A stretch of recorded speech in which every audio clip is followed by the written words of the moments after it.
Як сёння ў Беларусі праявіць любоў да краіны? Адны сімвалы забаронены, другія выклікаюць у большасці непрыязнасць, бо звязаны не з краінай, а з пакорлівасцю і дыктатурай. Вось адна гісторыя, каб зразумець, як мы тут апынуліся. У 1991 Беларусь стала незалежнай і падняла бел-чырвона-белы сцяг. Той самы, пад якім у 1918 была абвешчана БНР, першая спроба беларускай дзяржаўнасці. Потым прыйшлі саветы і ўсё, што нагадвала пра незалежнасць краіны, пайшло пад забарону, у тым ліку і сцяг. У 94-м да ўлады прыйшоў Лукашенка. Ужо праз год прайшоў рэферэндум з зафіксаванымі парушэннямі і заявамі пра фальсіфікацыі. Сцяг замянілі на чырвона-зялёны, па сутнасці савецкі, без сярпа і молата. З таго часу прайшло 30 гадоў. Вырасла цэлае пакаленне, якое бачыла толькі адзін сцяг.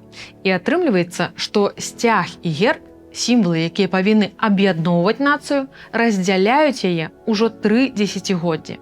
Калі зайсці ў каментары пад любым пастом, дзе напісана «Беларусія», там абавязкова хтосьці тлумачыць, чаму правільна «Беларусь». Пад любым пастом з чырвона-зялёным сцягам людзі даказваюць, што гэты сцяг не прадстаўляе краіну. Гэта знак таго, як важна ведаць уласную гісторыю. Не школьны падручнік версіі 2024, а сапраўдную, з тымі момантамі, якія замоўчваліся, падмяняліся, перапісваліся.